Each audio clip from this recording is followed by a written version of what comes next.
وما كان لمؤمن أن يقتل مؤمنا إلا خطأ ومن قتل مؤمنا خطأ فتحرير رقبة مؤمنة ودية مسلمة إلى أهله إلا أن يصدقوا فإن كان من قوم عدو لكم وهو مؤمن فتحرير رقبة مؤمنة وإن كان من قوم بينكم وبينهم ميثاق فدية مسلمة إلى أهله وتحرير رقبة مؤمنة فمن لم يجد فصيام شهرين متتابعين توبة من الله وكان الله عليما حكيما صدق الله العظيم۔ سورۃ النساء کی آیت نمبر 91 تک ہم پڑھ چکے ہیں۔ آج آیت نمبر 92 سے درس ہو رہا ہے۔ دور سے قتال فی سبیل اللہ، جہاد فی سبیل اللہ کا بیان چلا آ رہا تھا، اور کبھی ایسا بھی ہو سکتا ہے کہ قتال اور جہاد میں مسلمانوں کے ہاتھوں سے کوئی مسلمان ہی غلطی سے قتل ہو جائے، یہ بھی ممکن ہے۔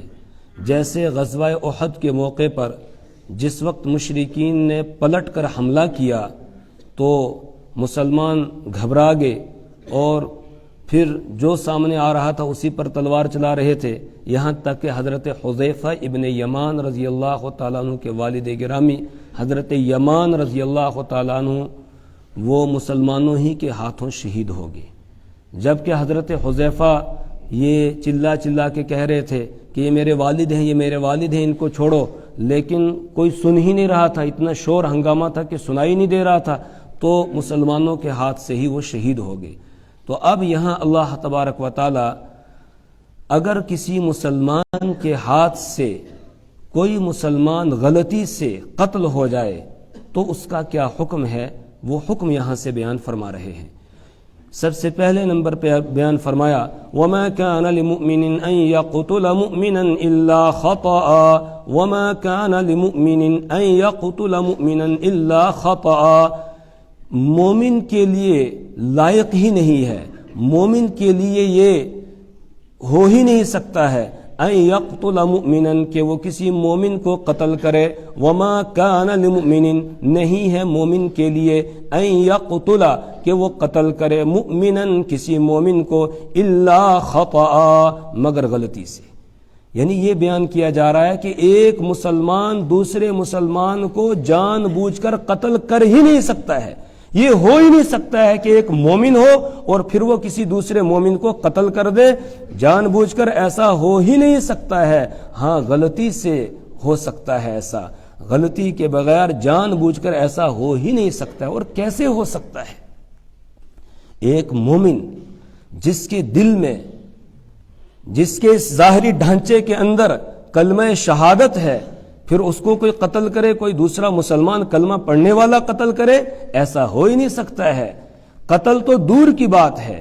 ایک روایت میں اللہ کے رسول صلی اللہ علیہ وسلم نے ارشاد فرمایا من اعان علی قتل رجل مؤمن بکلمۃ بشطر کلمۃ، کہ جس شخص نے کسی مسلمان کے قتل میں ایک چھوٹی سی بات کہہ کر بھی حصہ لیا ہے تو لقی اللہ وہو مکتوب بین عینیہ آئس من رحمت اللہ، وہ اللہ سے ملاقات کرے گا قیامت کے دن اس حال میں کہ اس کی دونوں آنکھوں کے بیچ میں یعنی پیشانی پر لکھا ہوا ہوگا آئس من رحمت اللہ، یہ اللہ کی رحمت سے نا امید ہے، اس کو اللہ کی رحمت سے کوئی امید نہیں ہے۔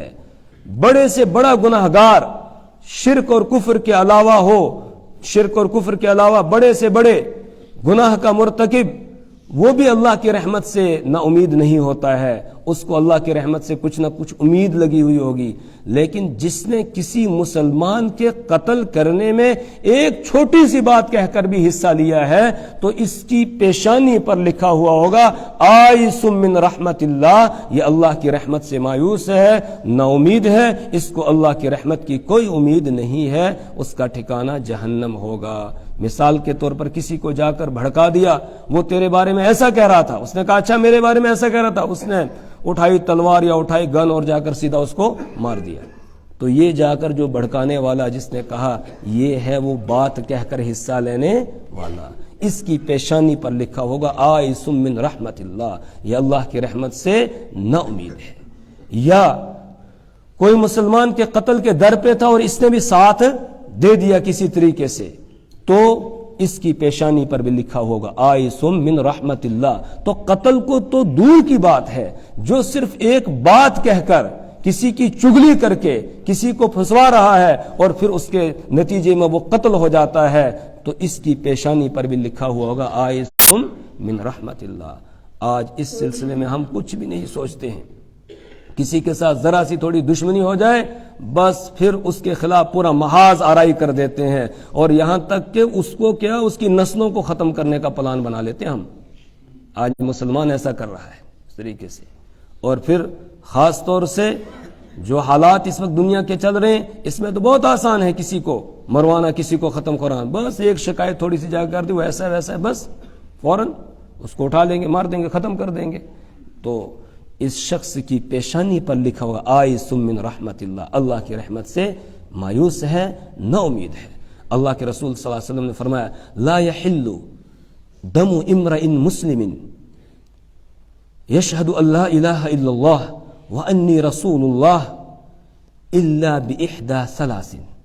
رسول پاک صلی اللہ علیہ وسلم نے فرمایا کہ کوئی ایسا مسلمان آدمی جو اس بات کی گواہی دیتا ہے اللہ کے سوا کوئی معبود نہیں اور محمد عربی صلی اللہ علیہ وسلم اللہ کے رسول ہیں، اس کا خون حلال نہیں ہو سکتا ہے، اس کا خون بہانا حلال نہیں ہے الا باحدى ثلاث، مگر 3 باتوں میں سے کسی ایک سے اس کا خون حلال ہوتا ہے. وہ کیا ہے؟ السیب الزانی، ایک تو شادی شدہ ہو کر بدکاری کا ارتکاب کرے. تو اگر اسلامی حکومت قائم ہے تو اسلامی حکومت کی ذمہ داری یہ ہے کہ وہ اس پر حد رجم جاری کرے، یعنی اس کو پتھر مار مار کے ہلاک کیا جائے گا تاکہ ہماری ماؤں بہنوں اور بیٹیوں کی عزتیں محفوظ رہیں. اور دوسرے نمبر پر فرمایا النفس بالنفس، یا کسی نے کسی کو قتل کر دیا ہے تو قصاصاً اس قاتل کو بھی قتل کیا جائے گا. یہ ذمہ داری بھی حکومت کی ہے، ہر کوئی آدمی اس کو قتل نہیں کر سکتا ہے، مقتول کے وارث اس کو قتل نہیں کر سکتے ہیں. اسلامی حکومت ہوگی، حکومت کی ذمہ داری ہے، وہ اس کو قتل کرے گی. اور تیسرے نمبر پر فرمایا وَالتَّارِكُ لِدِينِهِ، دین کو چھوڑنے والا، مرتد ہو جانے والا جو اسلام سے نکل گیا، تو اسلامی حکومت کی ذمہ داری یہ ہے کہ 3 دن کی اس کو پہلے مہلت دی جائے، اس کو سمجھایا جائے، اس کو بتایا جائے آپ نے دین کو کیوں چھوڑا ہے. اگر کچھ اس کے اعتراضات ہوں ان کا جواب دیا جائے، اس کو سمجھا جائے. اگر نہیں سمجھے، نہیں اس کی بات سمجھ میں آ رہی ہے، اس کی سمجھ میں بات نہیں آ رہی ہے، تو پھر اس صورت میں اسلامی حکومت کی ذمہ داری یہ ہے کہ یہ اللہ کا باغی ہے، اور جب کسی حکومت کا جو باغی ہوتا ہے اس کو نہیں بخشا جاتا ہے تو جو اللہ کا باغی ہے اس کو کیسے بخشا جائے گا؟ پھر اس کو قتل کرنے کی اجازت ہے، لیکن اسلامی حکومت کی ذمہ داری ہے، ہر کسی کو قتل کرنے کی اجازت نہیں دی گئی، ورنہ کسی بھی مسلمان کا خون بہانے کی اجازت نہیں ہے. حجۃ الوداع کے موقع پر رسول پاک صلی اللہ علیہ وسلم نے صحابہ کرام سے دریافت کیا آج کون سا دن ہے؟ تو صحابہ کرام نے کہا اللہ و رسول عالم، اللہ اور اس کا رسول زیادہ جانتا ہے. وہ سمجھ رہے تھے شاید یہ جو عرفہ کا دن ہے تو اس کا کچھ آپ اور نام رکھنا چاہتے ہوں گے، اس لیے صحابہ نے جواب نہیں دیا. آپ نے فرمایا کیا یہ حج کے دن نہیں ہے، عرفہ کا دن؟ یہ کہا ہاں، اور عرفہ کے دن کا احترام کیا جاتا ہے. اسی آپ نے پھر دریافت کیا یہ کون سا مہینہ ہے؟ تو ذی الحجہ کا مہینہ تھا، لیکن صحابہ نے یہ سمجھا کہ شاید آپ نام بدلنا چاہتے ہیں، اس لیے صحابہ نے کہا اللہ و رسول عالم، اللہ اور اس کا رسول زیادہ جانتا ہے. تو حضور نے خود جواب دیا کیا یہ حرمت والا مہینہ نہیں ہے ذی الحجہ کا مہینہ؟ کہا ہاں یا رسول اللہ. پھر آپ نے فرمایا ایو بلدکم ھذا، یہ تمہارا کون سا شہر ہے؟ تو صحابہ سمجھتے تھے کہ یہ مکہ المکرمہ ہے جو قابل احترام ہے، لیکن یہ سمجھا کہ شاید ہو سکتا ہے نام بدل دے، اس لیے کہا اللہ و رسول عالم. تو آپ نے فرمایا کیا یہ تمہارا حرمت والا شہر نہیں ہے؟ صحابہ نے کہا ہاں. پھر آپ نے فرمایا سنو ان دماءکم و اموالکم و اعراضکم، کہ تمہارا خون اور تمہارا مال اور تمہاری اعراض عزت و آبرو آپس میں اسی طرح قابل احترام ہے جیسے آج کا یہ دن قابل احترام، یہ مہینہ قابل احترام اور یہ شہر قابل احترام ہے۔ اس لیے مومن کی عزت جو ہے اس کی حرمت گویا ایسے ہے جیسے کعبۃ اللہ کی حرمت، اس کی حرمت ایسے ہے جیسے ذی الحجہ کے مہینے کی حرمت، اس کی حرمت ایسے ہے جیسے عرفہ کے دن کی حرمت ہے۔ تو ایک مومن کا خون بہانا تو دور کی بات ہے، اس کی عزت پر حملہ کرنا یہ بھی جائز نہیں ہے۔ اور کیسے جائز ہو سکتا ہے؟ اللہ تو ایمان والوں کی طرف سے دفاع کرتا ہے، ان اللہ یدافع عن الذین آمنوا، بے شک اللہ تعالیٰ ایمان والوں کی طرف سے دفاع کرتا ہے، تو ہم کیسے کسی کو بے عزت کریں؟ اس لیے کسی کی عزت پر حملہ کرنا یہ بھی جائز نہیں ہے۔ تو پھر جب عزت کا احترام ضروری ہے تو کیا کوئی کسی کو قتل کر سکتا ہے؟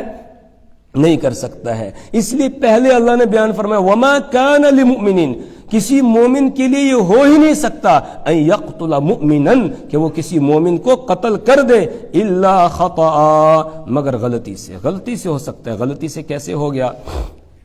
جیسے کوئی آدمی گاڑی چلا رہا ہے، اچانک سامنے کوئی آ گیا، یا یہ کہ ڈرائیور کی نظر ہٹ گئی، کچھ ہو گیا، اس سے کوئی چوک ہو گئی جس سے سامنے ایک آدمی آیا اور وہ مر گیا، گاڑی کے نیچے آ کر ٹکر لگ کے مر گیا، تو یہ قتل خطا میں آئے گا، اس لیے کہ جان بوجھ کر کوئی ڈرائیور کسی کو مارتا نہیں ہے۔ اسی طریقے سے کوئی آدمی شکار کے لیے گیا اور اس نے دیکھا کہ سامنے کوئی جانور ہے، ہرن ہے یا کوئی اور جانور جس کو اس نے شکار کرنا تھا، اس نے نشانہ لگایا لیکن اس سے تھوڑا سا نشانہ چوک گیا اور برابر میں کوئی مسلمان آدمی تھا، اس کو جا کے وہ لگ گیا، حالانکہ ارادہ اس کا تھا شکار کو مارنے کا، لیکن لگ گیا کسی آدمی کو، تو یہ قتل خطا ہے، یہ غلطی سے قتل ہو گیا ہے۔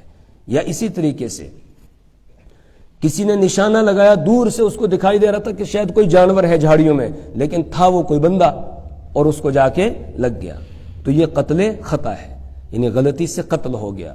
یا کسی آدمی نے راستے کے اندر کیلے کا چھلکا ڈال دیا، کسی کا پاؤں پھسل گیا اور وہ نیچے گر کر مر گیا، تو یہ بھی ایک قسم کا قتل کا سبب بن گیا ہے، یہ آدمی بھی گویا قتل کا سبب بن رہا ہے۔ تو قتل خطا، خطان تو قتل ہو سکتا ہے لیکن جان بوجھ کر ایک مومن دوسرے مومن کو قتل نہیں کر سکتا ہے۔ اب اگر غلطی سے قتل ہو گیا تو اس کے بعد کیا حکم ہے؟ کیا یہ غلطی معاف ہے؟ کہا نہیں، غلطی سے قتل کیا یہ بھی معاف نہیں ہے۔ اس پر دو چیزیں لازم ہو جائیں گی، ایک تو یہ کہ چونکہ اس نے اللہ کے حق کو بھی پامال کیا ہے اور بندوں کے حق کو بھی پامال کیا، حقوق اللہ میں بھی اس نے حقوق اللہ کے اندر بھی کوتاہی کی اور حقوق العباد میں بھی کوتاہی کی ہے، اس لیے اس کو ڈبل سزا ملے گی۔ وہ ڈبل سزا کیا ہے؟ وَمَنْ قَتَلَ مُؤْمِنًا خَطَأً فَتَحْرِيرُ رَقَبَةٍ مُؤْمِنَةٍ، اور جو کوئی کسی مومن کو قتل کر دے خطأً غلطی سے، فَتَحْرِيرُ رَقَبَةٍ مُؤْمِنَةٍ، تو ایک مومن غلام کو آزاد کرنا ہے، یہ ہو گیا کفارہ، اس کو ایک کفارہ ادا کرنا ہے، اور کفارے میں مومن غلام کو آزاد کرنا ہے۔ وَدِيَّةٌ مُسَلَّمَةٌ إِلَىٰ أَهْلِهِ، اور اس پر لازم ہو جائے گی دیت، یعنی خون بہا جس کو کہتے ہیں، یہ دیت لازم ہو جائے گی۔ مسلمۃ الی اہلہ، جو دیت سپرد کی جائے گی مقتول کے وارثوں کے، جو دیت سپرد کی جائے گی مقتول کے وارثوں کے، چونکہ اللہ کے حق میں کوتاہی کی اس لیے کفارہ ہے، اور پھر بندوں کے حق میں کوتاہی کی تو اس پر دیت ہوگی۔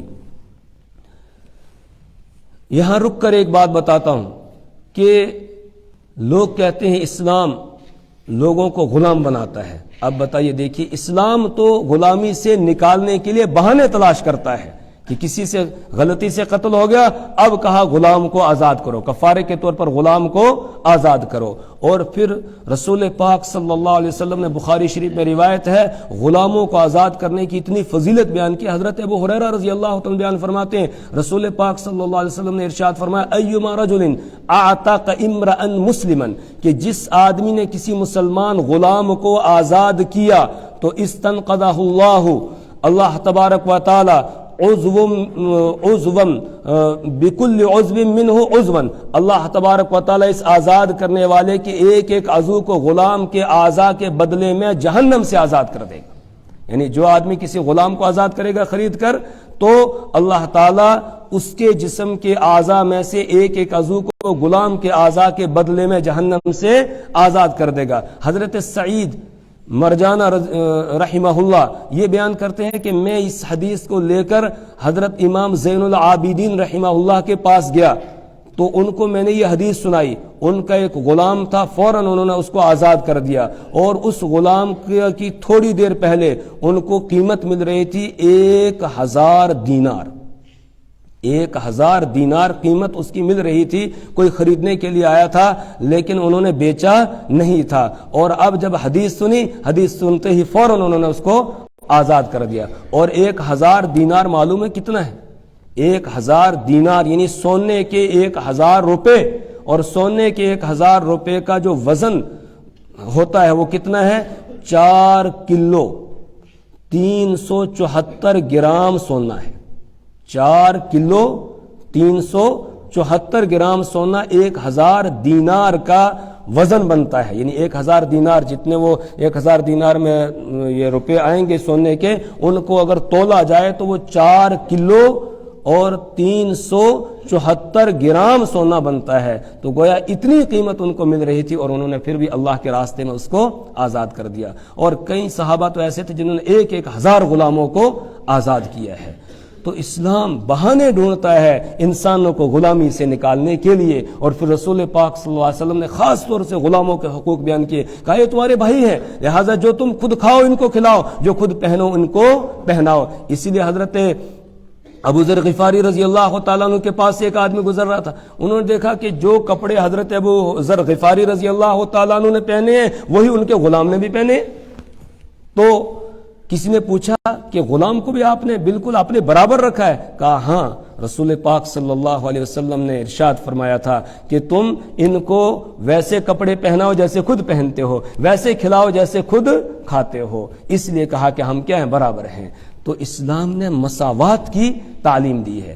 فتحریر رقبۃ مؤمنہ، اب کسی سے غلطی سے قتل ہو گیا تو اس پر کفارہ لازم ہوگا، مومن غلام کو آزاد کرنا ہے۔ آگے آ رہا ہے، اگر وہ مومن غلام نہیں ہے، یا یہ کہ وہ خریدنے پر قدرت رکھتا نہیں ہے، پھر اس کو لگاتار 2 مہینے کے روزے رکھنے ہیں۔ اب چونکہ غلام اور باندیوں کا سلسلہ ختم ہو چکا ہے، اب اس کا کفارہ یہی ہے کہ لگاتار 2 مہینے کے اس کو روزے رکھنے ہوں گے، ایک دن بھی اس میں چھٹی کی اجازت نہیں ہوگی، یہ کفارہ ہوگا۔ اور دوسرے نمبر پر دیت خون بہا ہے، وَدِيَةٌ مُسَلَّمَةٌ إِلَىٰ أَهْلِهِ، اور دیت واجب ہوگی جو سپرد کی جائے گی مقتول کے وارثوں کے۔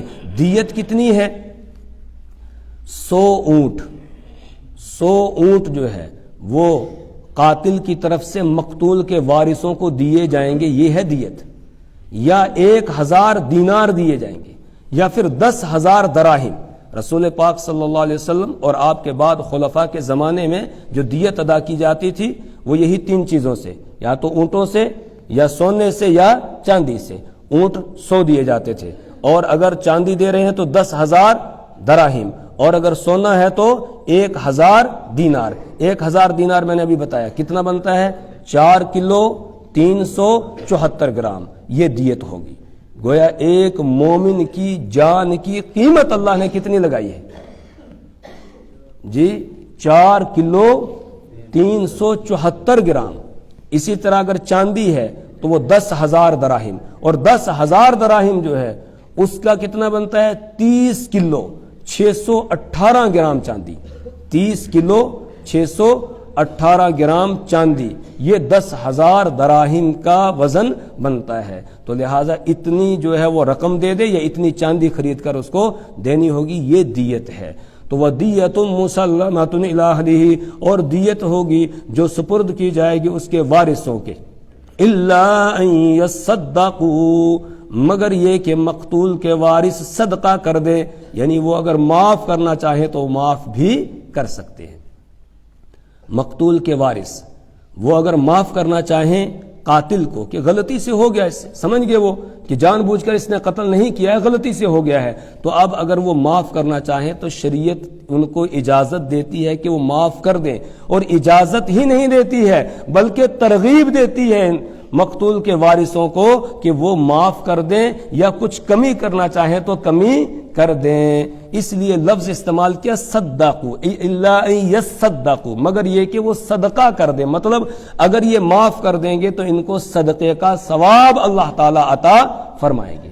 اگر مقتول کے وارث قاتل کو دیت چھوڑنا چاہیں، چھوڑ دے، معاف کر دیں، تو ان کو صدقہ کرنے کا ثواب اللہ تبارک و تعالی عطا فرمائیں گے۔ تو الا ان یصدقوا، مگر یہ کہ وہ صدقہ کر دیں، یعنی معاف کر دیں۔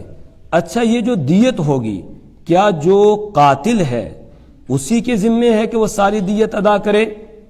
تو اس میں شریعت یہ کہتی ہے کہ نہیں، اس ایک ہی آدمی پر اتنا بوجھ ڈالا نہیں جائے گا، چونکہ غلطی سے اس سے قتل ہوا ہے، تو اب یہ اس کے عاقلہ پر دیت ہوگی۔ عاقلہ کا مطلب کیا ہے؟ اس کی برادری والے۔